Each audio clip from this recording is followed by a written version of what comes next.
नमस्कार दोस्तों, स्वागत है आप सभी का अनटोल्ड हिस्ट्री में। दोस्तों, आज वाल्मीकि जयंती अश्विन पूर्णिमा को मनाई जा रही है। सवाल ये है कि कब से मनाई जा रही है। आमतौर पर हम जयंतियां तो मनाए जा रहे हैं आज की डेट में, लेकिन ये नहीं जान पाते हैं कि ये कब से मनाई जा रही है। तो आपको मैं बता दूं कि वाल्मीकि जयंती सबसे ज्यादा भंगी समाज मनाता है, और भंगी समाज के अलावा बाकी जो SC/ST कैटेगरी में और जितनी भी जातियां हैं उनको इस जयंती में कोई इंटरेस्ट नहीं है, न ही किसी और जाति को इसमें इंटरेस्ट है। तो सवाल है कि ये कब से मनाया जा रहा है। तो भंगी समाज के एक बहुत बड़े विद्वान हुए हैं, उनका नाम था भगवान दास। उन्होंने एक बड़ी खूबसूरत किताब लिखी है, वाल्मीकि जयंती और भंगी जाति, और उसमें उन्होंने बड़े डिटेल्स में इसके बारे में लिखा है। उन्होंने लिखा है कि प्राचीन काल में भंगी लोग बौद्ध थे, और पूरे डिटेल्स लिखा है कि कैसे उनको नीच बनाया गया, भंगी बनाया गया। फिर आगे उन्होंने ये लिखा है कि पहले जन्मदिन जो है वो सिर्फ बुद्ध धर्म में मनाया जाता था, वो भी बुध का मनाया जाता था पूर्णिमा को।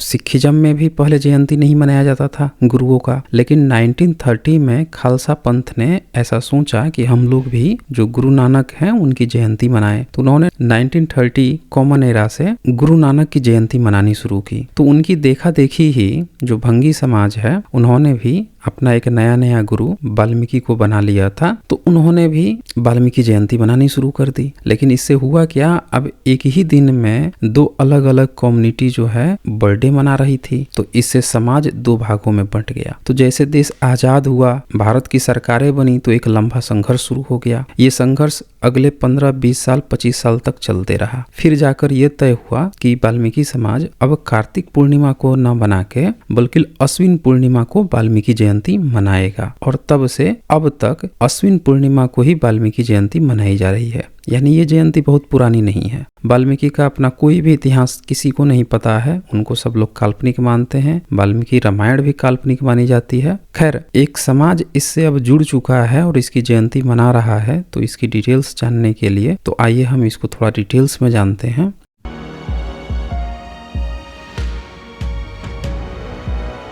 दोस्तों, आज हम लोग चर्चा करेंगे, एक जयंती मनाई जा रही है आज की डेट में, वाल्मीकि जयंती मनाई जा रही है। तो बहुत जगह पे ये तमाम खबरें हैं कि क्या वास्तव में वाल्मीकि नाम का कोई महापुरुष हुए थे या नहीं हुए थे। उनके नाम पर पूरा एक समाज भी है, और वो समाज जो है काफ़ी हर्षोल्लास से मना रहे हैं। सभी लोग तो नहीं मनाते हैं, लेकिन ज़्यादातर लोग मना भी रहे हैं। तो उस पे हम लोगों को चर्चा करनी चाहिए, चूँकि जब भी हम जातियों की बात करते हैं तो ये बड़ा एक सेंसिटिव टॉपिक हो जाता है। तो हमें बड़ा इसको सही से समझना होगा, क्योंकि ऐसे टॉपिक काफ़ी सेंसिटिव होते हैं। आमतौर पर किसी भी जाति पर जब आप बात करते हैं, किसी भी जाति का इतिहास लेकर आते हैं, तो उसके पीछे उस पूरे जाति की व्यथा होती है, उसका दुःख दर्द होता है। कई बार जब हम बातें करते हैं या काफ़ी सारे लोग जब बातें करते हैं तो उसके पक्ष को नहीं रखा जाता है, उस जाति के पक्ष को नहीं रखा जाता है। कुछ लोग आलोचनात्मक बातें करते हैं, कुछ लोग फैब्रिकेटेड बातें करते हैं, और कुछ लोग जो है जो गप्पे छानी गई हैं धार्मिक किताबों में उसकी तरह बातें करने लगते हैं। लेकिन यहाँ पे इसीलिए मैंने प्रयास किया है कि आप लोगों को जो आज मैं बताऊँगा वाल्मीकि जयंती के बारे में, और वाल्मीकि जो समाज है, जो इतिहास है उनका, वो उसी समुदाय से आने वाले एक बुद्धिजीवी हैं, उनकी किताब है, और उनसे ही बताऊँगा। और वो काफ़ी पुराने व्यक्ति हैं, वो तकरीबन जब 20वीं सदी का जो शुरू था उसी समय उनका जन्म हुआ था। काफ़ी बुजुर्ग व्यक्ति हैं। उनकी किताब है, उनकी किताब पहली बार छपी थी 1973 में छपी थी। तो आप समझ सकते हैं कि वो काफ़ी पुराने व्यक्ति हैं और आज़ादी से पहले के व्यक्ति हैं। तो उनकी क्या सोच है, उन्होंने अपने आँखों से देखा इस समाज को बनते हुए, लोगों को वाल्मीकि बनते हुए उन्होंने देखा। लोगों को, उन नेताओं का ज़िक्र करते हैं, उनके बारे में बताते हैं जिन नेताओं ने फ़ोर्स किया कि अब हम लोगों को अपनी एक्चुअल जो जाति है उसको छोड़कर हर जगह वाल्मीकि लिखना चाहिए, वाल्मीकि समाज बनना चाहिए। इससे हम लोगों का थोड़ा-सा जातिगत वो बढ़ेगा, ऊँचा हम लोग थोड़ा बनेंगे, लोग हमें हमें जो नीचा समझते हैं वो दूर होगा। लेकिन चूँकि कहा जाता है ना कि जब आप एक 2 घंटे की फ़िल्म देखते हैं, एक 3 घंटे की फ़िल्म देखते हैं और पूरा आप शुरू से लेकर अंत तक का कन्क्लूज़न निकालते हैं, तब आपको सच्चाई समझ में आती है कि हीरो कौन है, विलेन कौन है और किसके साथ अन्याय हुआ और किसके साथ अच्छा हुआ। लेकिन जब आप एक लॉन्ग पीरियड होता है, एक लंबा समय होता है और उस समय का आप ऐसा एक किरदार होते हैं जिसमें जन्म लेकर आप खुद मर जाते हैं, तो आप पूरा एक लंबा बैकग्राउंड का कन्क्लूज़न नहीं निकाल पाते। और यही कारण है कि आज भी जितने लोग जो लोग नहीं समझ पाते हैं इन जातियों का जो इतिहास है, उसका यही कारण है कि जातियाँ और इनका जो हिस्टोरिकल पहलू है, वो तो सदियों से है, हज़ार सालों से है। लेकिन हम उसके मुश्किल से 50 साल, 60 साल, 70 साल, 80 साल, ज़्यादा से ज़्यादा 100 साल का ही टाइम ड्यूरेशन के अंदर होते हैं, जिसमें से शुरू के तो 20, 25, 30 साल तो आपको समझ बनाने में निकल जाती है।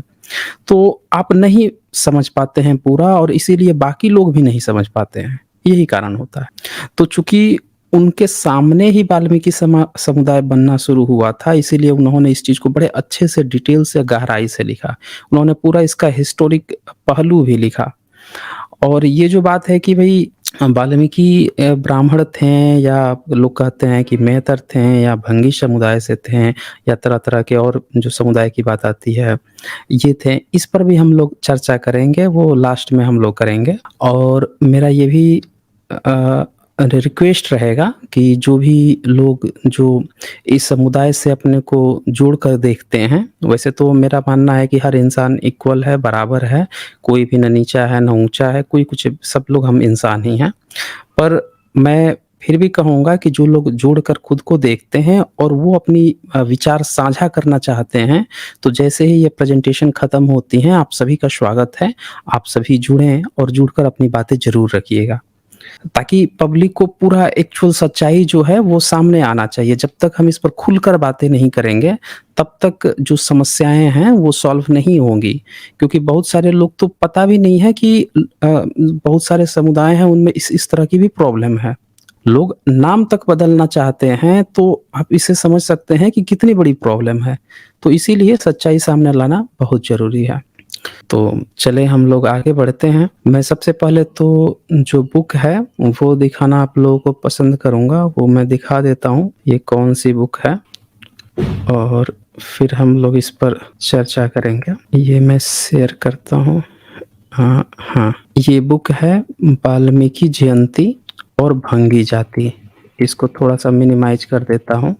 ये भगवान दास जी ने इसको लिखा है। ये इसी समुदाय से ताल्लुकात रखने वाले बहुत ही एक बुद्धिजीवी व्यक्ति थे और इन्होंने तमाम ऐसी किताबें लिखी हैं, पूरा जो गहराई से डेप्थ में जाकर लिखा है। पहले इनका जो किताब आया था, वो 1973 के करीब में आया था। फिर दूसरी बार जो किताब आया है, दूसरा संस्करण उसको अ, जो भी उसमें संशोधन करना था, वो फिर 2002 2001 के करीब में दूसरी प्रति आई है।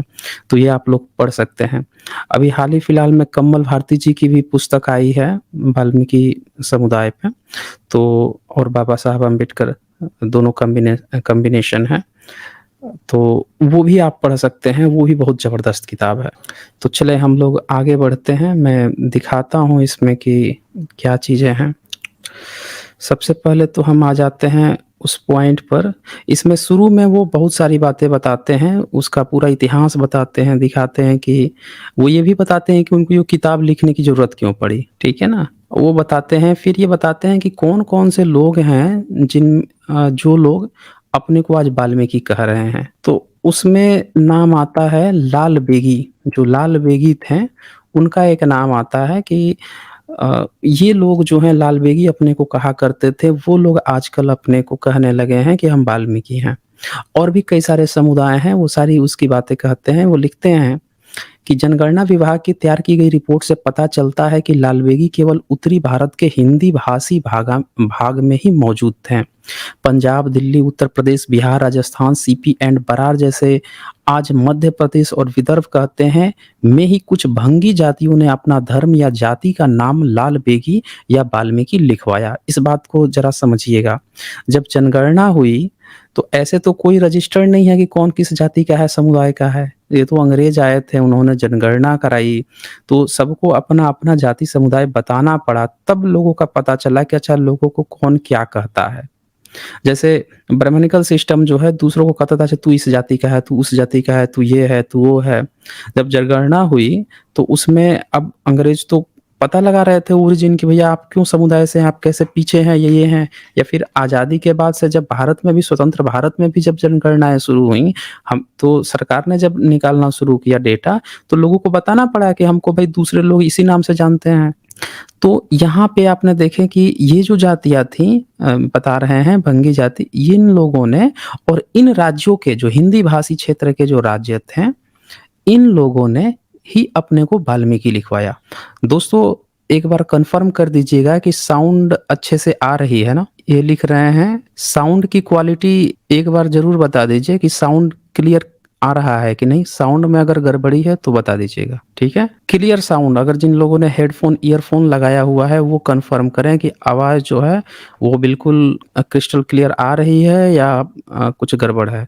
अगर गड़बड़ होगा तो ठीक है। ये लिख रहे हैं साउंड एकदम क्लियर है। ओके। तो हम लोग यहाँ पे आगे बढ़ते हैं। तो ये चीज़ें हुई थी। आगे अब होता क्या है कि जो लाल वेगी लोग थे, इनका सवाल था कि ये लोग कौन थे? कौन लोग थे लाल बेगी लोग? तो इसके बारे में भी आपको समझना होगा। अब जो पाकिस्तान का इलाका है, जो भारत में जो नॉर्थ इंडिया का जो इलाका है, तो यहाँ पे लाल बेगी और एक चूहड़ा समाज आपने सुना होगा, चूड़ा या चूहड़ा समाज आपने सुना होगा।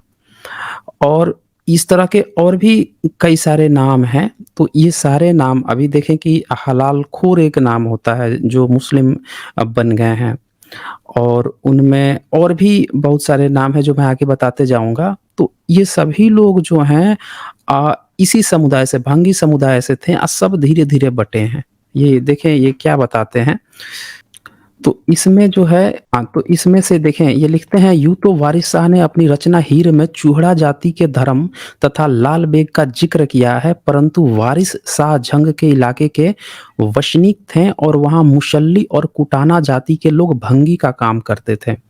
मतलब अभी आप देखें कि भारत में जितना भी जो सफाई का काम होता है, स्क्रेंजिंग मैनुअल स्क्रेंजिंग का काम होता है, वो भंगी समाज ही करता है। तो इनको जो है लोगों ने नीच बना रखा है या ऐसा बना रखा है कि जब कहीं भी सफाई का काम हो तो इनसे ही करवाओ। और इसके पीछे एक बहुत गहरी एक षड्यंत्र खेला गया जब देश आज़ाद हो रहा था, जब औद्योगिक क्रांति हुई थी पूरी दुनिया में, तो पूरी दुनिया ने पूरा अपना हुलिया बदल लिया। भारत में भी जब क्रांति हुई, अंग्रेज आए, लोग पढ़े लिखे हैं और जब क्रांति का समय था कि हर जाति जिसको सदियों से पीछे किया गया था, वो भी अपनी चीज़ को बदल ले, तो उनका एक बड़े गहरे षड्यंत्र से उनका ब्राह्मणाइज़ेशन किया गया, जिसके कारण आज भी ये चीज़ें बरकरार हैं। वो चीज़ भी आगे मैं डिस्कशन करूँगा। ये बहुत ही खूबसूरती से पुस्तक को लिखा है इन्होंने। इसमें ये बताते हैं कि लाल बेग के कुर्शीनामों में जो बोली या भाषा इस्तेमाल की गई है, वह झंग के इलाके की नहीं बल्कि अम्बाले और दुआबे के ज़्यादा नज़दीक आती है। तो इसमें और भी बहुत सारी ये बातें बताते जाते हैं। ये यहाँ पे लिखते हैं परंतु एक बात सराहनीय है कि भंगी सभ्य जाति है। ये ध्यान से समझिएगा। कहते हैं कि भंगी जो है वो सभ्य जाति है। गरीबी और अज्ञानता के बावजूद यह ईमानदारी से जीविका कमाता है। ऑफ कोर्स ये बात सही है कि जो व्यक्ति लोग सभ्य ही रहे होंगे तभी तो पीछे कर दिए गए ना। जो सीधा-साधा होता है उसको कोई भी ठग लेता है। ये बात समझिएगा। तो ये जब सीधे-साधे रहे होंगे और तभी इनको ठगा गया होगा। अगर ये लोग भी जैसे ब्राह्मणिकल सिस्टम के ये लोग धूर्त होते हैं, धूर्तता करते हैं, उस तरह की ये लोग भी धूर्तता किए होते तो शायद इस तरह की नौबत नहीं आती। लेकिन आप जानते हैं कि हम सम्यक परंपरा के लोग हैं, भारत के जो सभ्यता के लोग हैं, तो धूर्तता नहीं आती थी। सीधे-साधे शरीफ लोग थे। तो ये बात ये लिखते हैं कि ये सभ्य जाति है, गरीबी और अज्ञानता के बावजूद यह ईमानदारी से जीविका कमाता है। नैतिक तौर पर दूसरी सवर्ण और अवर्ण जातियों के मुकाबले में नीचा नहीं। जाति का कंट्रोल साधारण तौर पर काफ़ी मजबूत रहा है। भंगी कभी भी इक्की-दुक्की घटना छोड़कर जुर्म की ओर आकृष्ट नहीं हुआ, बल्कि कुछ बंदे ढेहे, सांसी आदि जाति के लोग जिनका नाम पुलिस के रजिस्टर में दर्ज किए जाते थे और वो रोज हाजिरी लगती थी, जो क्रिमिनल इनको माना जाता था कि ये लोग चोरी वगैरह करते हैं, तो वे पुलिस के अत्याचारों से बचने के लिए अपने जाति का नाम लाल बेगी या वाल्मीकि लिखवा देते थे। देखें, ये लोग भी ऐसा करते थे। जो चोरी वगैरह करते थे, जब उनको पता चलता था कि पुलिस तो उनकी जाति लिखती थी ना, किस जाति के हो और तुमको डेली हाजिरी लगाना है, तो वो बचने के लिए जानबूझकर लाल बेगी और अपने को वाल्मीकि बता दिया करते थे। और अगली बार जब पकड़े जाते थे तो नाम खराब होता था। वाल्मीकि सा अब ये क्या नाम है इनका, भंगी समाज का खराब होता था कि देखो ये लोग जो हैं वो हैं अपराधी हैं ये। तो वो चीज़ भी यहाँ पे मेंशन करते हैं। आगे ये लिख रहे हैं, परंतु इनकी इन खूबियों को, हाँ, ये आगे एक चीज़ और लिखते हैं कि गुरु तेग बहादुर का सर धड़ लाल किले दिल्ली से निकाल कर लाने वाला राजपूत, क्षत्रिय या जाट नहीं थे। नीच कहा जाने वाला भंगी था। भंगी दरिया दिल भी है और बहादुर भी। तो वो सारी बातें भी बताते हैं कि ऐसा नहीं है कि ये लोग बहादुर नहीं हैं या ये नहीं है, उन कामों को भी किया है जो बहादुरी के नाम में आते हैं। आगे ये बताते हैं, लाल बेग और चूड़ा जाति जो है इनका ब्राह्मणीकरण किया गया है। ब्राह्मणीकरण कैसे किया गया? तो इसमें ये एग्जाम्पल देते हैं कि मान लेते हैं कि बहुत सारे ऐसे व्यक्ति थे जिन्होंने तंग आकर और उन्होंने, कोई लोग ईसाई बन गए, कुछ लोग मुस्लिम बन गए।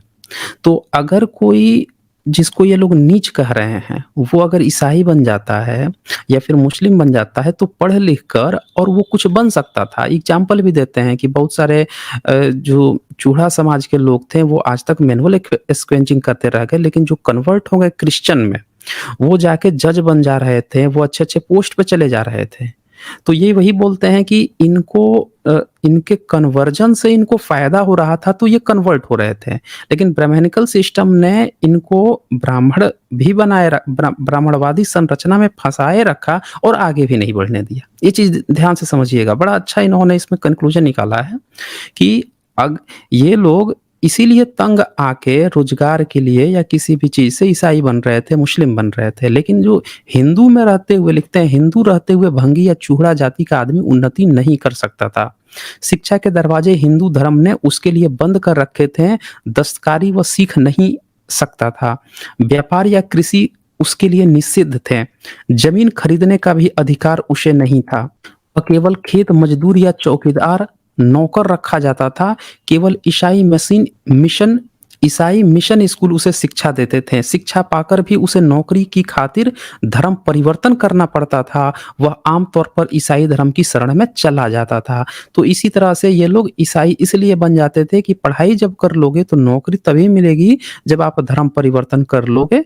तो ये लोग धर्म परिवर्तन कर लेते थे जॉब के लिए, रोजगार के लिए।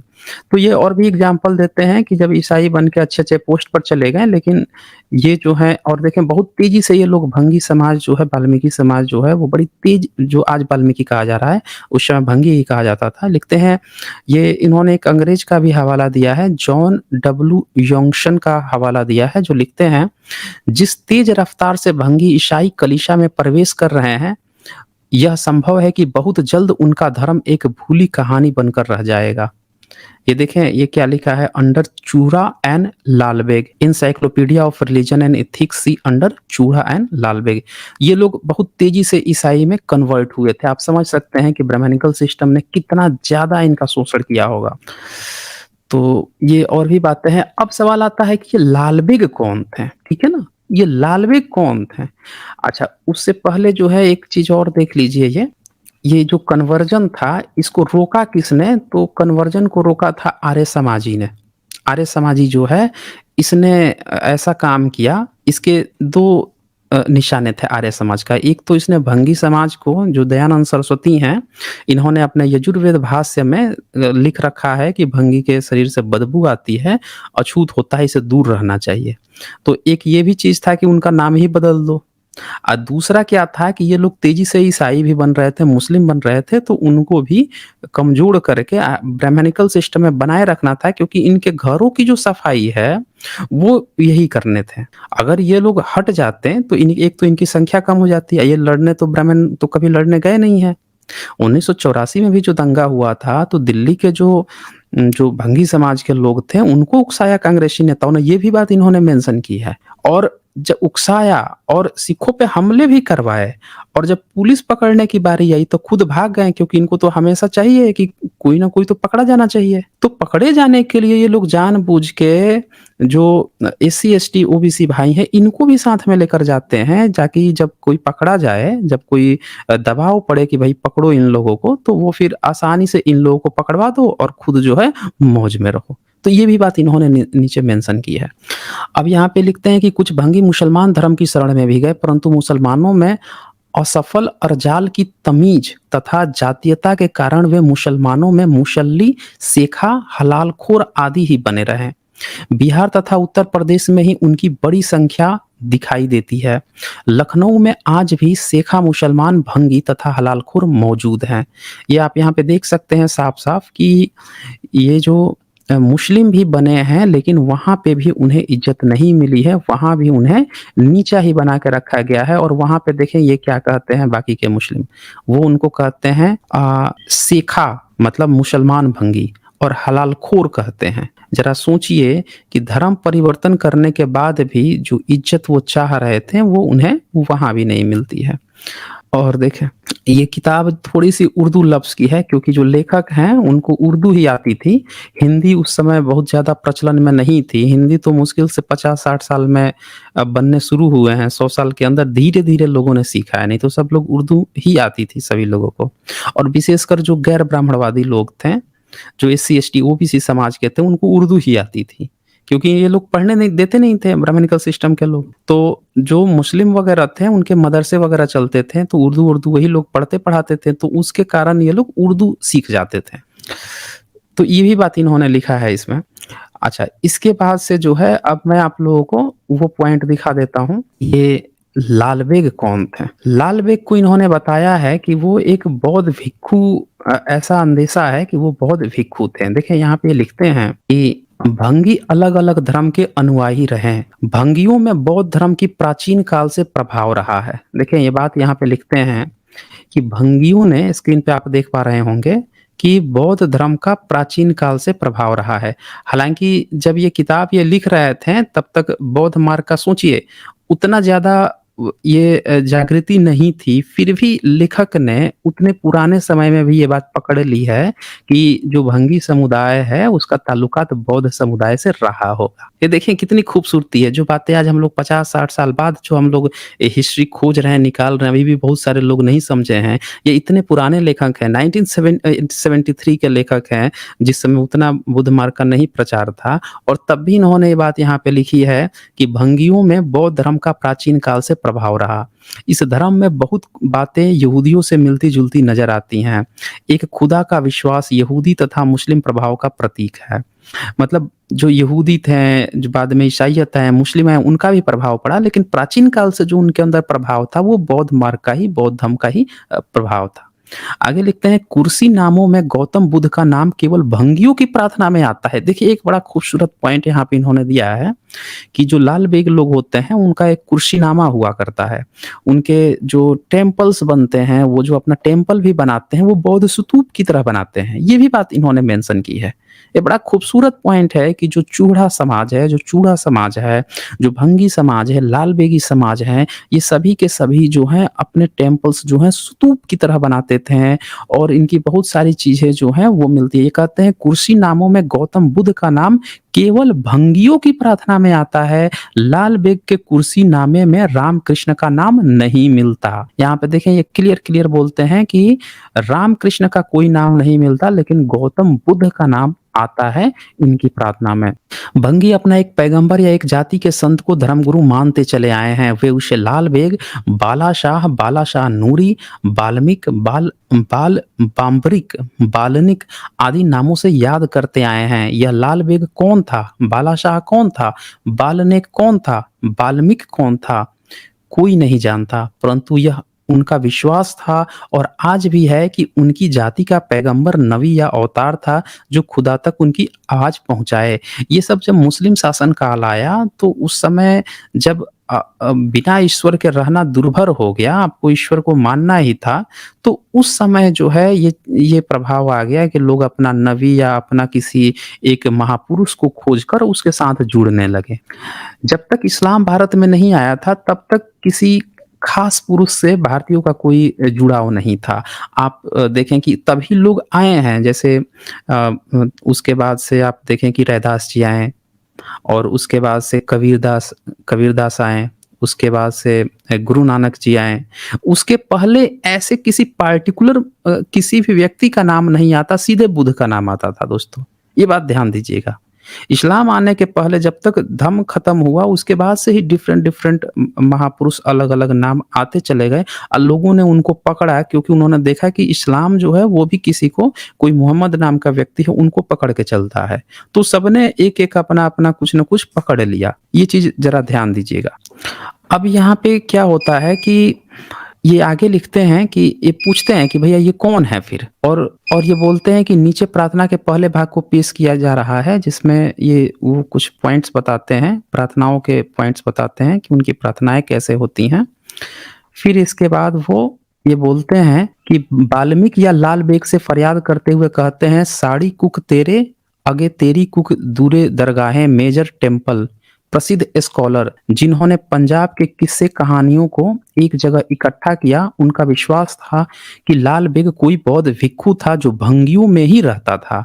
ये देखें ये जो है जब देश आज़ाद नहीं हुआ था तब पाकिस्तान से लेके और दिल्ली तक के इलाके जो हैं पूरे पंजाब कहे जाते थे और इन्हीं क्षेत्रों में सबसे बड़ी मेजॉरिटी में ये लोग रहते थे, लाल बेगी भंगी समाज। तो वहाँ पे ये जो मेजर टेम्पल जो हैं, जो सबसे प्रसिद्ध स्कॉलर थे, इन्होंने सारी कहानियाँ जो लाल बेग की इकट्ठा की थी, लाल बेगी समुदाय की, भंगी समुदाय की, उन्होंने ये कंक्लूजन निकाला था कि लाल बेग कोई बौद्ध भिक्षु था, जो भंगियों में ही रहता था और लाल भिक्षु के नाम से प्रसिद्ध था। ये पॉइंट बड़ा जोरदार है। फिर आगे वो लिखते हैं कि अनपढ़ गरीब लोग अनपढ़ता के कारण शब्दों के तोड़-मोड़ कर या अपने स्तर के अनुसार बदल लेते हैं। आहिस्ता-आहिस्ता यह शब्द लाल भिक्षु से बिगड़ कर लाल बेग और फिर लाल बेग बन गया हो। टुकड़े-टुकड़े जोड़कर चीवर बनाने की प्रथा बौद्ध भिक्षुओं में थी। भगवान बुद्ध के आदेशानुसार भिक्षु कुड़ियों पर पड़े चिथड़े तक तथा शमशानों में कफन के कपड़े ले लिया करते थे। उनको जोड़कर वे चीवर बनाते थे, घर जाकर दिन का भोजन मांग लाते थे, केवल वर्षा काल में आबादी के पास रहते थे, मरने पर अस्थियां स्तूपों में दफन कर दी जाती थी। स्तूपों तथा विहारों की बनावट कुछ वैसी ही रहती थी जो भंगियों के पुराने स्थानों की होती है। ये ध्यान से देखिएगा दोस्तों, मैंने कहा ना कि जो लाल बेगी समुदाय है उनके जो संरचना थी बनाने की वो भी इसी तरह से मैच करती है जैसे स्तूपों की तरह, ये लिखते भी हैं। भंगियों में यह सब बातें देखने को मिलती है। खाने के मामले में वे भंगी बौद्ध भिक्षुओं की तरह सभी जातियों से खाना स्वीकार कर लेते हैं। ये भी पॉइंट ध्यान देने वाली बात है कि बौद्ध भिक्षु भी कोई भी जाति अगर खाना देता था तो उसे स्वीकार कर लेते थे। भंगी समुदाय भी हर जाति से खाना को स्वीकार कर लेता है। इन बातों को देखकर यह बात गलत नहीं लगती कि लाल बेग शायद लाल चीवर पहनने वाला भिक्षु रहा होगा। मुसलमानों के अत्याचारों के डर के कारण भंगियों ने उसे ऊपरी तौर पर मुसलमानी रंग दे दिया हो। तो ये भी हुआ हो सकता है। फिर आगे ये बातें बताते हैं कि किस तरह से शुद्धिकरण जो है वो आर्य समाज जो है वो शुद्धिकरण पर जोर दे रहा था और इन्होंने ये भी लिखा कि सिख समुदाय जो है वो भी जब आर्य समाज हिंदुओं का शुद्धिकरण कर रहा था तो खूब साथ दिया था सिख समाज ने आर्य समाजियों का कि हाँ भाई हिंदुओं का शुद्धिकरण करो। लेकिन फिर उन्होंने देखा कि अरे ये तो शुद्धिकरण के नाम पे तो इनको पूरा का पूरा ब्राह्मणवादी ढांचा में घुसेड़े जा रहा है, हमारे ही लोगों को ये तो हिंदू बनाने पर जुटा हुआ है। तब फिर इन दोनों में दो फाड़ हो गई थी, आर्य समाज में और सिख समुदाय में। फिर इसमें जो है और भी ये कई सारी बातें बताते हैं कि ये देखें, ये लिखते हैं हिंदुओं ने एक नई चाल चली। उन्होंने सोचा कि भंगियों को हिंदू बनाने के लिए जाति बदलने आदि मुश्किल तरीके अपनाने की बजाय क्यों ना स्वयं उनके धर्म गुरु लाल बेग या लाल बेग, बाला शाह या बाम्बरिक को ही वाल्मीकि शब्द का सहारा लेकर हिंदू बना लिया जाए। ये जैसा कि आप जानते हैं ब्राह्मणिकल सिस्टम यही कहता है, इस पॉइंट को इन्होंने पकड़ लिया है। ब्राह्मणिकल सिस्टम क्या कहता है कि तुम्हारा जो लीडर है, तुम्हारा जो नेता है, उसी को हम ठहरा देंगे कि वो तो हमारा चेला है, या उसका हम एक ऐसा गुरु बना देंगे जो ब्राह्मण होगा। वो तकनीक यहाँ भी वो पकड़ते हैं, कहते हैं कि ब्राह्मणिकल सिस्टम ने ऐसा सोचा कि हम क्यों ना ये जिसको मानते हैं लाल बेग, उसका नाम ही लाल बेग जो है ना, बेग को वाल्मीकि कर दें और ऐसा बता दें कि ये ही हमारा है। तो जब वो ही हमारा होगा, आप उसके अंडर होंगे, तो फिर आप ऑटोमेटिकली हमारे अंडर आ जाएंगे। ये पॉइंट यहाँ पे लिखते हैं। फिर लिखते हैं लाल बेग का कोई इतिहास नहीं था जो रुकावट बनता, केवल दंत कथा थी और कुछ कुर्सी नामे आदि थे जो भंगी पुरोहितों या सयानों को जवानी याद थे। इसके अलावा कुछ भी नहीं था जिसे लोग अपनाते या चिपके रहते। दूसरी ओर भंगियों में जागृति आने लगी थी। वे चूड़ा, खाकरूब, मेहतर आदि घृणित नामों से छुटकारा पाना चाहते थे। मतलब पूरी तरह से आप देखें यहाँ माहौल बन रहा है। एक तरफ तो इनके अंदर भी रोष है कि भाई हमें लोग चूड़ा कहते हैं, खाकरूब कहते हैं, मेहतर उन नामों से पुकारते हैं जो उस समय गाली सूचक नाम बना दिया था ब्राह्मणिकल सिस्टम ने। इन शब्दों को नीच सूचक बना दिया था, तो ये लोग उन शब्दों से छुटकारा भी पाना चाहते थे। दूसरी तरफ जिनको ये अपना वो पुरुष मानते थे, अपना नबी क्या जो महामानव मानते थे, उसका ही नाम उसने बदल दिया, बदल कर वाल्मीकि करने का प्रयास किया। तो इस तरह से पूरी तरह से ये लोग उनके जाले में फंसने के कगार पे थे। हिंदुओं ने भोले भाले भंगियों को अपने हिंदू यहाँ कह रहे हैं ब्राह्मणिकल सिस्टम होगा, हिंदू तो कोई था नहीं, अपने तथा हिंदू धर्म की गुलामी, ब्राह्मणिकल धर्म की गुलामी, संप्रदाय की, कल्ट की गुलामी की जंजीरों में जकड़े रखने के लिए लाल बेग या लाल बेग का ही ब्राह्मणीकरण कर दिया। इसे बाल बार्बरिक, बाला शाह, बालरिक आदि शब्दों का सहारा लेकर वाल्मीकि बना दिया। वाल्मीकि बना देने से पंजाब की चूड़ा जाति इतिहास में रामायण के आदि कवि वाल्मीकि से ही अपना रिश्ता जोड़ सकती थी। ये पॉइंट देखें कि कैसे जो है इनका सडनली ट्रांसफर किया गया। और जब रामायण से जुड़ेगा तो रामायण को ये मान ही लेंगे फिर आंख मूंद के, यानी कि ब्राह्मणिकल सिस्टम के धर्म को भी ये मान लेंगे, इनके घर की सफाई भी करते रहेंगे और ऊंचा भी नहीं बन पाए, दोनों चीज की पूर्ति हो जाएगी। लोग विद्रोह क्यों करते हैं, लोग ईसाई या मुस्लिम क्यों बन रहे थे? इसीलिए ना बन रहे थे कि उनको भी चाह रहे थे कि हमको भी इज्जत मिले, सम्मान मिले, हर जाति चाहती थी। ब्राह्मणिकल सिस्टम ने ऐसा किया, एक ऐसा तीर मारा कि जिस तीर के अंदर जो है अब ये फिर से उसी समुदाय में रह गए।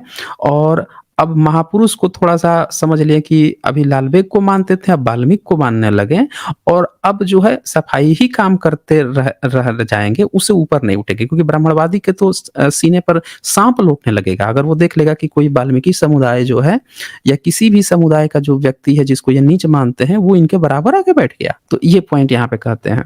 ये लिखते हैं पंजाब में चूड़ा जाति के कुछ लोग वाल्मीकि को अपना गुरु मानते और अपनी जाति का नाम वाल्मीकि बताते थे। दंत कथाओं के अतिरिक्त उनके पास कोई और सबूत नहीं था। 1891 व 1901 की जनगणना में कई भंगी जातियों के नाम दिखाए गए हैं। ये देखिए यहाँ पे ये कहते हैं कि 1891 और 1901 की जनगणना में कई भंगी जातियों के नाम दिखाए गए हैं। मुसलमान भंगियों में मुसल्ली शेखा आदि हैं। उनकी जनसंख्या कुल भंगी आबादी की यहाँ 4,14,532 में 17,335 थी जो मुस्लिम भंगी थे। जबकि हिंदू माने जाने वाली भंगी जातियां लाल बेगी सबकी अधिक थी। उनकी संख्या 1,63,751 थी। उनके अतिरिक्त धानुक 2,288, हेला 7,977, पत्थरफोड़ 6,284, अन्य 210, 792 थे। वाल्मीकि कहलाने वाले लोगों की जनसंख्या मात्र 6,105 थी। ध्यान दीजिएगा दोस्तों, 1901 की जनगणना में वाल्मीकि समुदाय के लोग भारत में सिर्फ 6,105 थे। यानी सिर्फ 6,105 लोगों ने ही अपने को वाल्मीकि मान लिया था 1901 तक। यानी कि आज जो वाल्मीकि समाज अपने को कह रहे हैं, जिनकी संख्या लाखों में पहुंच चुकी है, करोड़ों में पहुंच चुकी है, वो बाद में अपने को मानना शुरू किए हैं। 1901 तक कहानी शुरू हो चुकी थी। वाल्मीकि कहलाने वाले लोगों की जनसंख्या 6,105 थी और ये 1901 की वॉल्यूम में ये छपा भी है, सेंसस रिपोर्ट 1891 वॉल्यूम 1901। परंतु यह सब दंत कथाओं पर ही खड़ा था। ये लिख रहे हैं, ये सारी बातें जो हैं दंत कथा पर खड़ा था। अछूत जातियों ने जिस वाल्मीकि को अपनाया हुआ था वह कौन था, कोई नहीं जानता था। मतलब लोग नहीं जान रहे थे, बस मान लिए थे, क्योंकि वो सम्मान पाना चाहते थे, बस मान लिए थे। शायद उसका संबंध भंगी जाति और सफाई के पेशे से था। कहा जाता है कि उसकी मृत्यु कुरुक्षेत्र के निकट थानेश्वर में हुई, जहां सरभंगी बाबा के नाम की एक समाधि थी। इस कमी को पूरा करने और पंजाब की चूड़ा जाति के रिश्ते को वाल्मीकि से पूर्वता बनाने के लिए लाहौर में पंडित अमीन चंद्र शर्मा ने वाल्मीकि प्रकाश नाम की एक पुस्तक लिखी। देखें, एक पंडित जो है शर्मा, ये एक किताब भी लिख दिया। आपको पता ही है कि जब भी इनको ब्राह्मणाइज करना होता है किसी भी चीज का, उसको लोगों को झूठा इतिहास दिखाना होता है, तो ये झूठी किताब लिखते हैं। तो एक ब्राह्मण ने यहाँ पे एक झूठी किताब वाल्मीकि प्रकाश भी लिख दी, जिसमें चूड़ा जाति के वाल्मीकि ऋषि से संबंध का पक्का बनाने की कोशिश की गई। यानी आप देख लीजिए, पहली बार इन लोगों ने 1900 ये 19वीं 20वीं सदी में पहली बार एक फर्जी किताब लिखी गई। जैसे आज ये लोग करते हैं, फर्जी फर्जी किताबें लिख के रिलेशन दिखाने लगते हैं कि देखो आपका संबंध उस समुदाय से है, आपका संबंध उस समुदाय से है। उसी तरह से पहली बार एक फर्जी किताब एक ब्राह्मण ने लिखी थी, वाल्मीकि प्रकाश। जरा सोचिए दोस्तों कि अगर वाल्मीकि समुदाय से रिश्ता नाता होता तो लोग खुद ही राम को जानते हैं ना, खुद ही वाल्मीकि को जानते हैं ना। कोई भी अपने महापुरुष को नहीं जानता है, सब जानते हैं अपने अपने महापुरुष को। लेकिन यहाँ पे आप देखें कि एक उधारी का पकड़ाया गया, जबकि होना ये चाहिए था कि हमें कन्वर्जन की भी जरूरत नहीं थी कि हम ईसाई बने, मुसलमान बने। हमें सीधे सीधे बाइकट कर देना चाहिए था, हमें सीधे सीधे बाबा साहब की तरफ जाना चाहिए था या बुद्ध की तरफ निकलना चाहिए था। हमें सीधे वो कर देना चाहिए, बाइकट कर देना चाहिए था कि नहीं चाहिए हमने तुम्हारा ये फर्जी काल्पनिक चीज है। तो यहाँ लिखते हैं कि पक्का बनाने की कोशिश, पिछले 40 वर्षों में कई वाल्मीकि नेता यही कोशिश करते आ रहे हैं, परंतु जोड़ने वाली कड़ी नहीं मिल रही।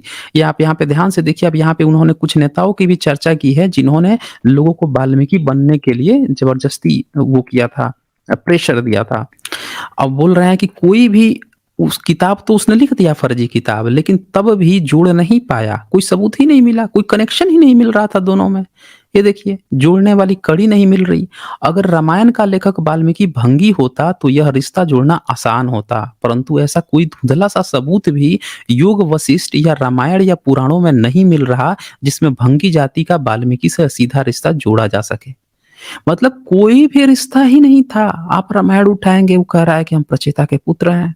आप वाल्मीकि रामायण उत्तरकांड का जो 96 सर्ग है, उसका जो 19वां जो श्लोक है, उसको एक बार पढ़ेंगे, मैं दिखा दूंगा बाद में। उसमें सीधे सीधे वो अपने को प्रचेता का पुत्र कह रहा है, तो संबंध ही कहां से मिलेगा? वो तो ब्राह्मण कह रहा है अपने आप को। अब यही इस तहरीक की सबसे बड़ी कमजोरी है। लाल बेग के इस ब्राह्मणीकरण का कोई विरोध नहीं हुआ। देखिए, कोई विरोध नहीं हुआ। इसलिए नहीं विरोध हुआ क्योंकि लोगों में भी ये बात था कि हम अब ये जो नाम से हमको नीचा सब कहते हैं, इससे हम आजादी चाहते हैं। तो वो कहा जाता है ना, अभी आप देखें कि जो ओबीसी वर्ग है उसको तुरंत ही कह दीजिए कि तुम कुश की संतान हो, तुम कृष्ण की संतान हो, तो तुरंत चने की झाड़ पे चढ़ जाता है ना। तो क्यों? क्योंकि इतने सदियों साल से पीछ नीचा दिखाया गया है ना उसे। उसके अंदर भी है कि हम भी थोड़ा अच्छा बन जाए, हम भी थोड़ा ऊंचा बन जाए, ऐसा वो चाहता है। तो यहाँ पे यही चीज हुई थी। यहाँ पे भंगी समाज में भी एक रोष तो था ही कि हमको नीचा कह रहे हैं। और जैसे ही इन लोगों ने देखा कि अच्छा, हमको किसी ब्राह्मण जिस किताबों की पूजा पाठ करता है, जिनकी बात करता है, उसके लेखक से हमको जुड़ रहा है, तो बड़ा इन लोगों को तसल्ली हुआ। जो नेता होता थे इनके, उनको बड़ा अच्छा लगा। भले ही चने की झाड़ थी, लेकिन बड़ा अच्छा लगा और उन्होंने सीधा इसमें जोड़ने का कोई विरोध किसी ने नहीं किया कुल मिला के। न किसी ने इस ब्राह्मणीकरण और उसके दुष्परिणामों को सोचने समझने की कोशिश की। शायद नेताओं में शिक्षा, सोचने की शक्ति, ऐतिहासिक ज्ञान का अभाव था। देखिए ये भी उसी वर्ग से हैं, सेम उसी वर्ग से हैं, सेम जो है कितने बुद्धिजीवी हैं जो इस पॉइंट को पकड़े हैं, कितनी गहराई से विश्लेषण किए हैं देखें तथ्यों के साथ। उन्होंने झट से यह नया नाम अपना लिया और इस बात का बड़े जोर शोर से प्रचार प्रसार शुरू किया कि वे वाल्मीकि हैं, उन्हें चूहड़ा या भंगी न कहा जाए। हिंदू नेताओं तथा संस्थाओं की ओर से प्रचार किया गया, आइंदा मर्दूमशुमारी में भंगी का काम करने वाले लोग अपनी जाति का नाम चूहड़ा, हलालखोर, लाल बेगी आदि न लिखवाकर केवल वाल्मीकि लिखवाएं और धर्म हिंदू लिखवाएं। जब जनगणना होती थी तो इन लोगों से कहते थे आगे से मत लिखवाना, आगे से ये सब नाम मत लिखवाना। क्या लिखवाना? वाल्मीकि लिखवाना, तुमको इज्जत मिलेगी। अब लोग भी चढ़ गए, भोले भाले लोग होते ही हैं, जबकि लड़ाई करना चाहिए था। आज आप वाल्मीकि भी कहेंगे तो क्या इज्जत मिल जा रही है? आज जो व्यक्ति अपने को वाल्मीकि कह रहा है, इज्जत मिल रही है? नहीं मिल रही है। क्योंकि इसलिए नहीं मिल रही है क्योंकि वो जानता है ना, जानने वाले जो आपका डिस्क्रिमिनेशन करना है, जिसको जो आपके साथ भेदभाव करना है, वो तो आपको अच्छी तरह से जानता है कि भैया तुम तो नीच ही हो। वो बहुत अच्छे से जानता है, उसको नीचे सबको जानता है। वो नाम भी बदल देगा, ए की जगह बी कर देगा तो उससे मिल जाएगा। नहीं, हमें रेवोल्यूशन करना था अपने उस सामाजिक जो शैक्षणिक हमारा पिछड़ापन था, जो आर्थिक हमें जो लाभ चाहिए, इन सब पे हमें फाइट करनी चाहिए थी। हम सिर्फ नाम बदलवा के खुश हो गए, ये बस गलती है। नाम सिर्फ बदलने से कुछ, ए की जगह बी कह दो, ए की जगह बी कह दो, उससे क्या बदल जाएगा? कुछ भी नहीं बदलना है। और किसको आप कहलवा रहे हो? किससे? आप जो व्यक्ति आपको उसी नाम से नीच समझ रहा है, वो ए की जगह बी कह देगा तो ऊंचा समझने लगेगा। और वही व्यक्ति आपका नाम चेंज कर रहा है ना, कोई दूसरा थोड़ा है कि आप नाम बदल के किसी दूसरे देश में चले गए तो वहां पे वो नाम ही नहीं जानते। अरे इसी देश में रहना है, इसी देश में उसी के अंडर रहना है, वही आपका नाम बदलवा रहा है। तो ये पूरा का पूरा ना बोतल बदलने वाली बात है दोस्तों, कि भीतर का मटेरियल वही है, ऊपर से बोतल बदल दिया जाए। अच्छा, इसके बाद से क्या हुआ? पंजाब की चूड़ा जाति के लोग अपना घुड़ित नाम से छुटकारा पाना चाहते थे। उन्होंने बिना सोचे समझे यह नाम अपना लिया। उनका उद्देश्य था तो ऐसे नामों से छुटकारा मिल जाए जिससे घृणा के भाव आ रहे थे। मतलब पूरा इस बात का जिक्र किए हैं कि पूरा एक माहौल था और उस माहौल को इन लोगों ने वो करके देखें, ये भी लिख दिया इन्होंने कि आज भी किसी को कमीना, जलील, बदमाश, बेईमान, गंदा आदि कहना हो तो केवल चूड़ा कर देना काफी समझा जाता है। आज भी रोजमर्रा की गुफ्तगू में खत्री, ब्राह्मण, बनिया, जाट आदि जब अपनी बात का विश्वास दिलाना चाहते हैं तो वे कहते सुनाई देते हैं, मैं खत्री का बेटा नहीं, किसी चूहड़ का बेटा हूं, यदि यह करके नहीं दिखा दिया आदि। देखिए ये जाति गाली सूचक शब्द, वेनिकल सिस्टम ने जितनी भी जो जातियां थी उनको गाली सूचक शब्द बना दिया। इस तरह चमार अपने नाम से घृणा करते थे। जो जो जागृति आने लगी उन्होंने अपना नाम बदलकर आदधर्मी, रामदासिया, रविदासी, जाटो आदि रखा। ये बता रहे हैं कि जो सब लोग अपने नाम से घृणा करते थे और इस तरह से लोग ये भी नाम बदले हैं। रामदासिया नाम भी नया है। जो लोग अपने को आदम धर्मी कह रहे हैं ये भी नाम नया है। जो लोग अपने को जाटो कह रहे हैं ये भी नाम नया है। जो रविदासी कह रहे हैं ये भी नाम नया है। ये सारे नाम लोगों ने बदला है इज्जत पाने के लिए, जबकि ये सारे नाम जो है पिछले 50, 60, 70, 80 साल के अंदर बदले गए हैं, जनगणना के समय में बदले गए हैं। भंगी ने पंजाब में अपना नाम वाल्मीकि रख लिया। उन्हें मान पाने और अपमान से बचने के लिए पुराने नाम से छुटकारा पाना बहुत जरूरी नजर आता था। अब वह बहुत फुर्ती से बदल लिया गया। तो ये बातें यहाँ पे लिखते हैं, आज भारत में सही अर्थों में अगर कोई अछूत है तो वह भंगी है। अब देखिए ये पूरी बात लिख देते हैं कि सबसे ज्यादा जो है जो अछूत समाज है उसमें सबसे ज्यादा बुरा जो है भंगी समाज के साथ किया गया है। अन्य अछूत जातियां भी उनको नीची दृष्टि से देखती हैं। ये भी चीज इन्होंने मेंशन की है। तो ये हमें समझने की जरूरत है दोस्तों कि अगर सभी लोग नीचे हैं, ये ओबीसी का हाल आप देखिए, वो खुद नीचा है, पिछड़ा वर्ग है। अभी ओबीसी अदर बैकवर्ड क्लास का टैग लेके घूमता है और विरोध किसका करता है? रिजर्वेशन का। उसको पता ही नहीं है कि वो पिछड़ा क्यों है। उसको लगता है कि हम बहुत ऊंचे हो गए हैं। किससे ऊंचे हो गए हैं? अपने नीचे देखता है। तो वही चीज यहाँ पे भी ये बताते हैं कि जो अछूत समाज है उसमें भी इतना भेदभाव है कि उसमें भी लोग आसानी से खोजने लगते हैं कि हम में से कौन नीचा है, हम में से कौन ऊंचा है, जो कि गलत बात है। फिर जो है आगे मैं आप लोगों को दिखाता हूँ कि इन्होंने और भी कई सारी बातें बताई हैं। अब मैं आप लोगों को थोड़ा सा आर्य समाजी का दिखा देता हूँ। ये गांधी वाली भी एक बात दिखा देता हूँ। गांधी कितना चतुर चालाक था। ये क्या लिखता है गांधी? स्वयं गांधी जी ने भंगियों को भंगी रहने की शिक्षा दी और यह कहा कि अगर मेरा दूसरा जन्म हो तो मैं भंगी के जन्म लेना पसंद करूंगा। ये लिखते हैं कि अब ये बात समझ में नहीं आती है कि वे अगले जन्म का इंतजार व्यर्थ क्यों करना चाहते थे, जबकि वो इसी जन्म में भंगी बन सकते थे। सही बात है। जो कोई ये बात कहे ना अगले जन्म में, तो समझिए कि वो आपको बेवकूफ बना रहा है, क्योंकि सब जानते हैं कि कोई अगला जन्म नहीं होता। समझ रहे हैं? कोई अगला जन्म नहीं होता। वो बेवकूफ बनाने के लिए, दूसरों को सांत्वना देने के लिए ये बातें कहते हैं। अब यहाँ पे ये कहते हैं कि परंतु केंद्रीय और प्रादेशिक संस्कारें गांधी जी के प्रवचनों तथा साधारण हिंदुओं की इच्छाओं को ध्यान में रखते हुए पिछले 25 वर्षों से इसी कोशिश में लगी हुई है कि भंगी हिंदू धर्म का गुलाम बना रहे, इस गंदे पेशे को न छोड़े और दूसरी अछूत जातियों से कटा रहे। यही कारण है कि भंगी 50 साल बीत जाने पर भी वही है जहां 50 साल पहले था। कहीं कहीं उसका वेतन काफी बढ़ गया है, परंतु वह राजनीतिक और सामाजिक तौर पर बहुत पीछे है। तो ये चीज जो है, ये और भी बहुत सारी बातें बताते हैं। हम आ जाते हैं आर्य समाज, ये जन्म दिवस वाली जो पॉइंट आती है कि आज जो वाल्मीकि जयंती मनाई जा रही है, उस पर 2-4 पॉइंट देख लीजिए। ठीक है ना? इसमें सभी लोग जो हैं अपना अपना, जैसा कि मैंने बताया कि जब इस्लाम आया भारत में तो सबको एक महापुरुष की जरूरत पड़ गई। बौद्ध मार्ग था नहीं, तो बुद्ध से कनेक्शन सबका कटने लगा धीरे धीरे।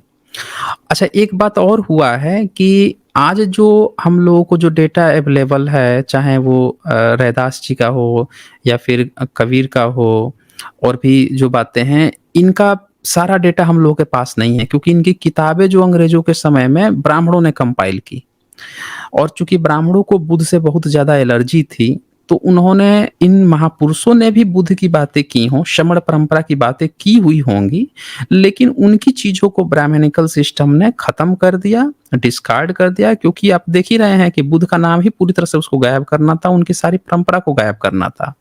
तो आज हम लोग जो जो इनकी बातें पढ़ते हैं, अगर कुछ आपको नहीं मिल पाता है ना, तो इसका मतलब ये नहीं है कि वो चीजें नहीं थी, रही होंगी, ऑफ कोर्स रही होंगी।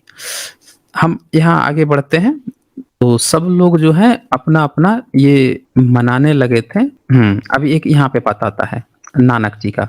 उस समय तक सिखों में भी गुरु नानक की कोई जन्म तिथि निश्चित नहीं थी।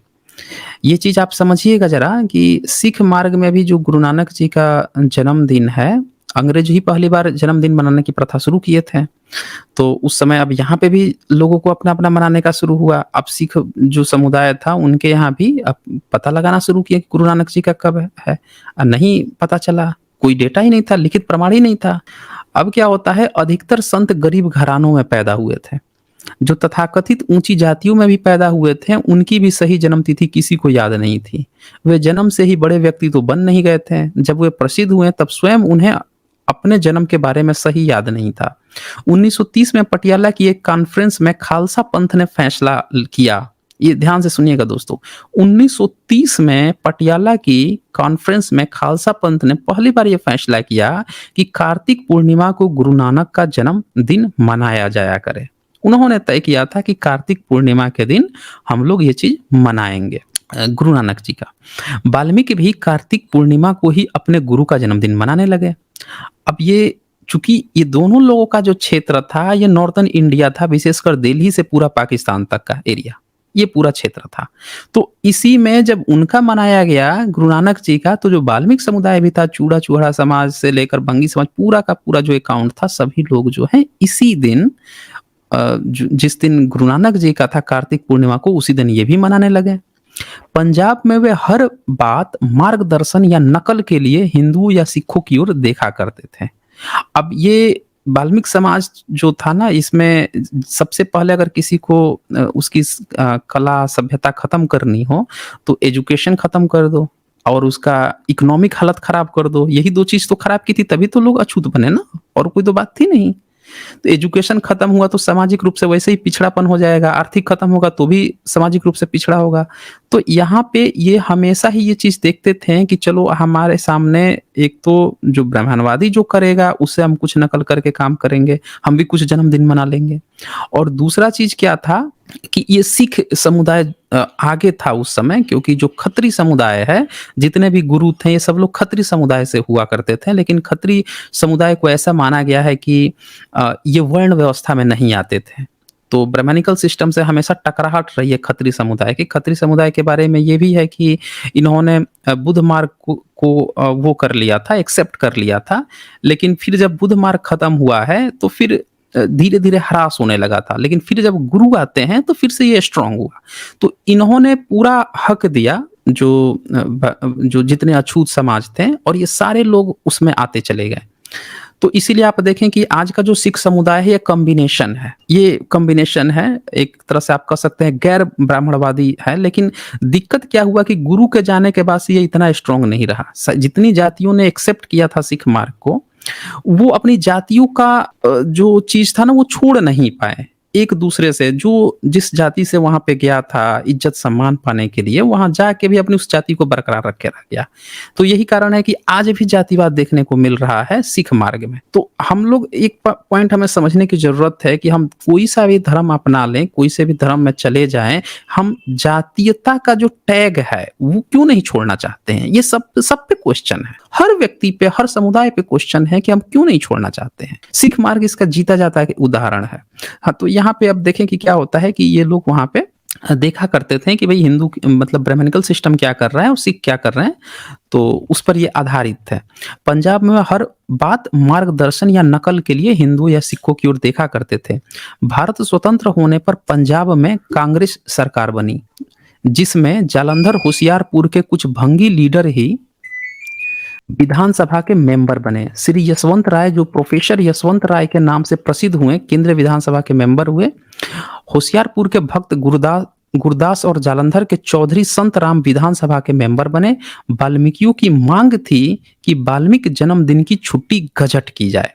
अब इन लोगों ने डिमांड की कि भाई अब जो है ना, वाल्मीकि जी की छुट्टी कीजिए भाई, उस दिन हम लोगों ने तय कर लिया है।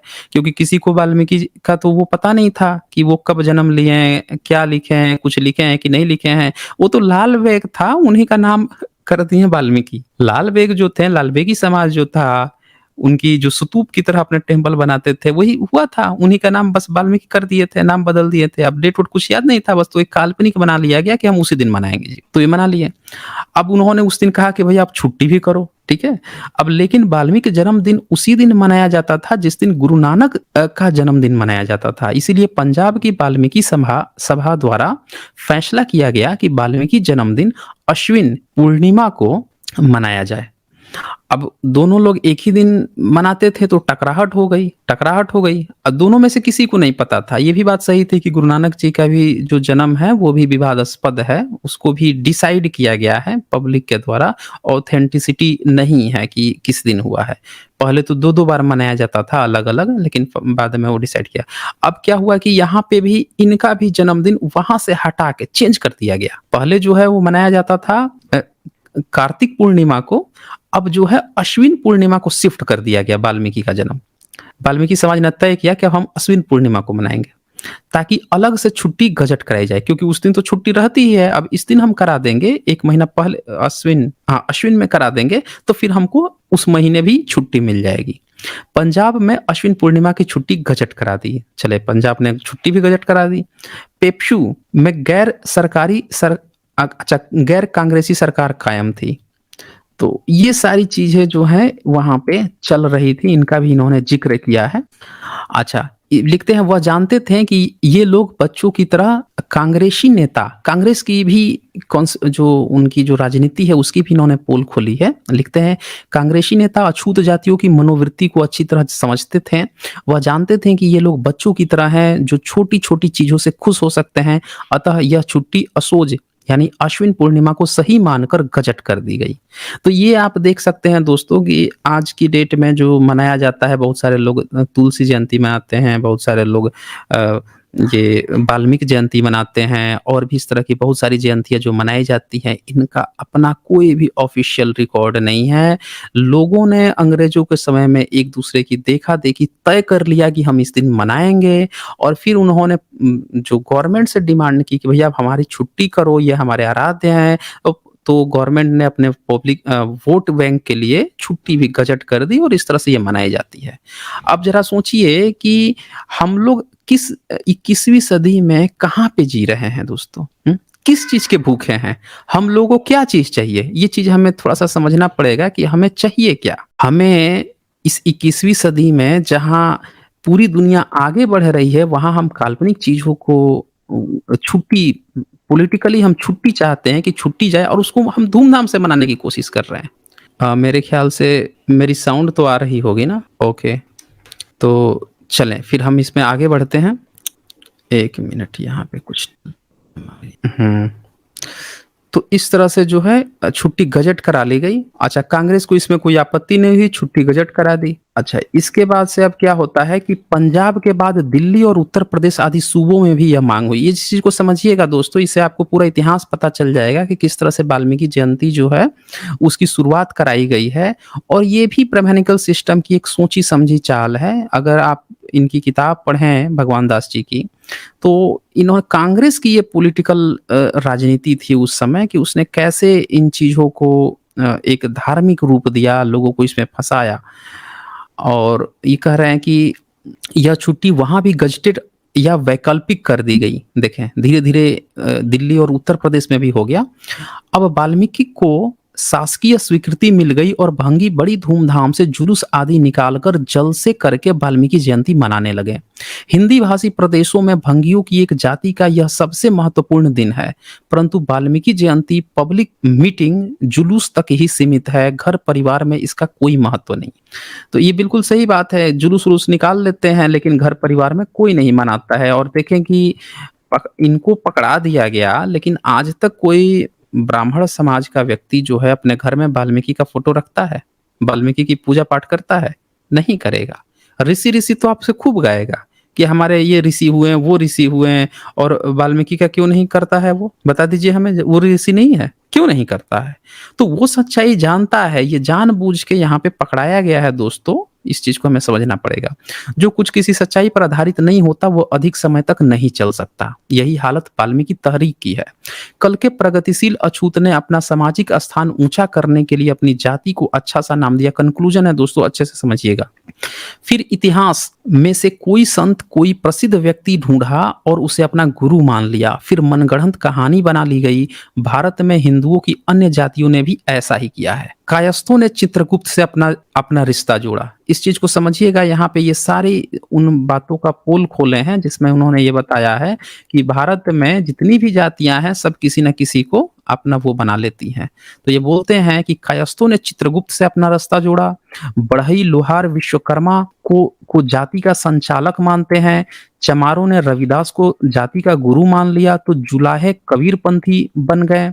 भारत के सारे अंधे हिंदू अपने को सूरदास कहते हैं, खटीक बयाद ऋषि दुर्बलनाथ और सदना कसाई को अपना मुख्य मानने लगे। छींबा टाक छत्री बने तो रामदेव को गुरु मानने लगे। बड़ बूझे पीपा तथा पलटू को अपना महासंत मानने लगे। धानुक डोम सुपच्छ ऋषि को, डोम राजा हरिश्चंद्र को भी अपना महापुरखा समझते हैं। उत्तर प्रदेश की कुछ भंगी जातियां सुपच्छ सुदर्शन को अपना गुरु, धर्म गुरु मानती है। ये चीज़ देखते जाएँ दोस्तों, इन्होंने बहुत सारे डेटा इसमें ज़िक्र किया है, डेटाओं का, वो काफ़ी इम्पोर्टेंट है। उत्तर प्रदेश की कुछ भंगी जातियाँ सुपच्छ सुदर्शन को अपना धर्मगुरु मानती हैं। राजस्थान के कुछ लोग नवल को अपना गुरु मानने लगे। वाल्मीकि मंदिर की तरह सुपच्छ सुदर्शन का एक मंदिर भी लखनऊ में बना दिया गया है। देख लीजिए दोस्तों, इस तरह से जो है पूरा ब्राह्मणीकरण कर दिया गया है।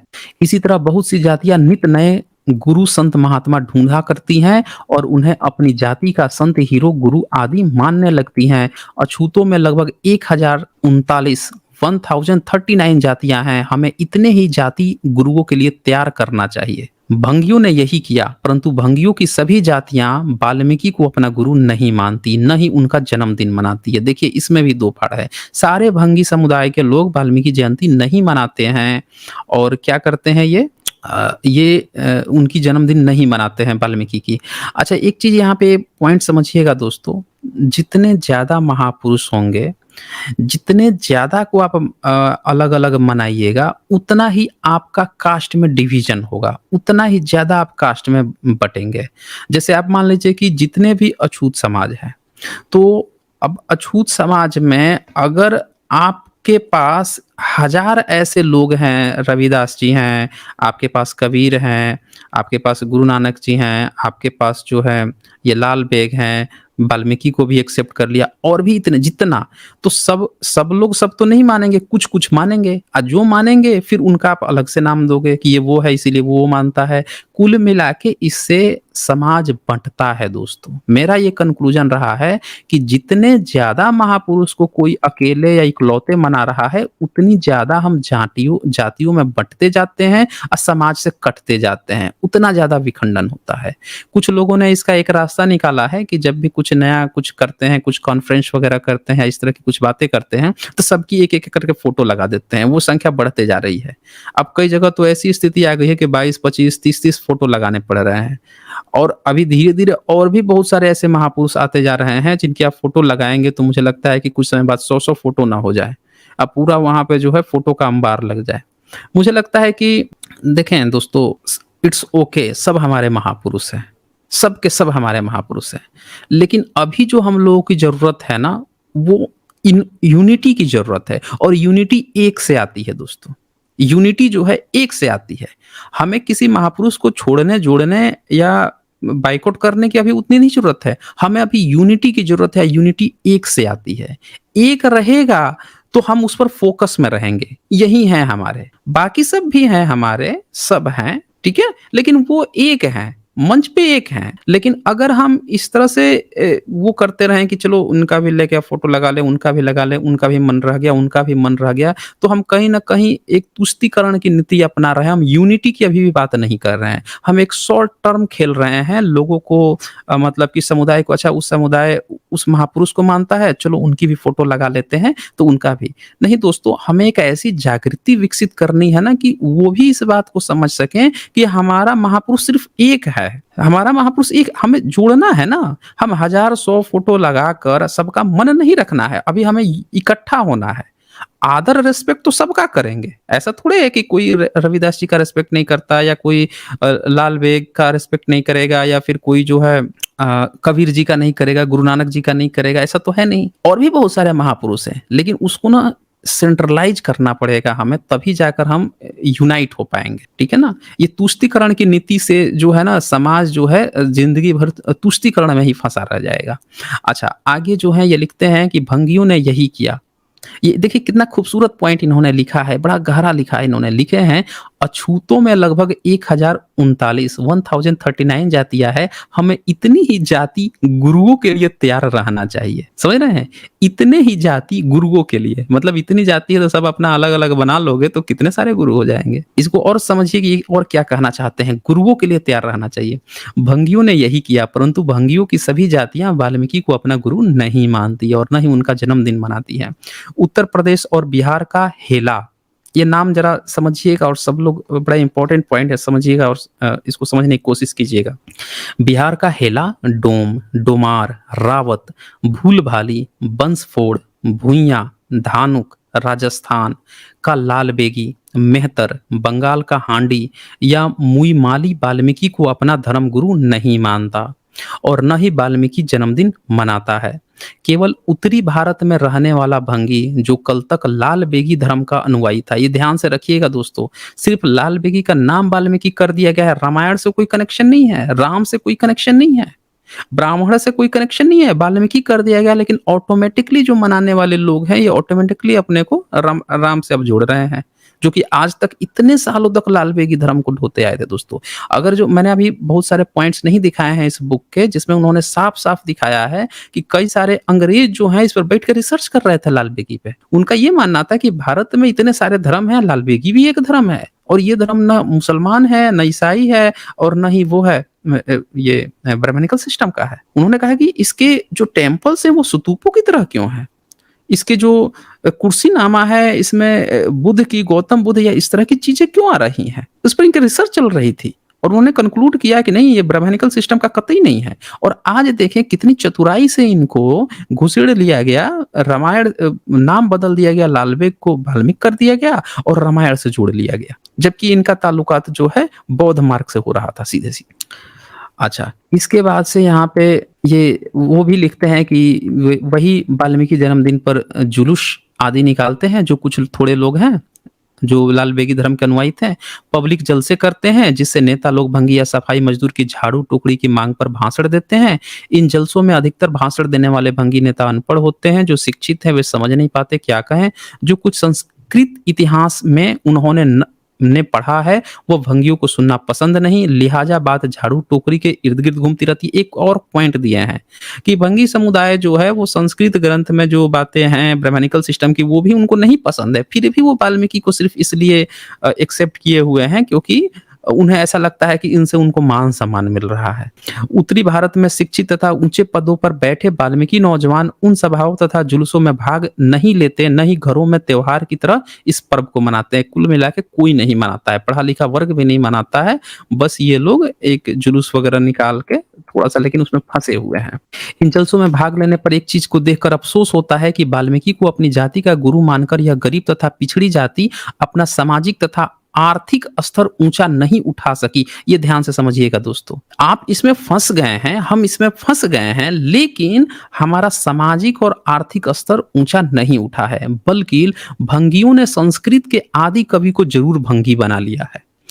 उसका बड़ा कारण यह है कि रामायण में वाल्मीकि द्वारा कुछ ऐसा नहीं लिखा गया जो दलितों, विशेषकर सफाई के पेशे से जुड़े लोगों को प्रेरणा देता हो या उत्थान का रास्ता दिखाता हो। अरे वो उल्टे तो शंभु का वध करा देता है शूद्र का। राम जो है, जिस वाल्मीकि को ये बता रहे हैं कि ये गुरु है या भंगी समुदाय से है, राम तो शंभु की सिर्फ इसलिए हत्या कर देता है कि वो बता देता है कि भाई मैं शूद्र समाज से हूँ, करे शूद्र समाज से है, तू तपस्या करेगा, पढ़ाई लिखाई की बात चल रही है, तू देव में स्वर्ग जाएगा, ले बेटा मैं यहीं तेरी गर्दन काट देता हूं। तो आप जरा सोचिए कि जहां पे शूद्र को नहीं इज्जत है वहां पे कोई भंगी अछूत समाज जो है उसको कैसे इज्जत मिल सकती है, ये चीज हमें समझनी पड़ेगी।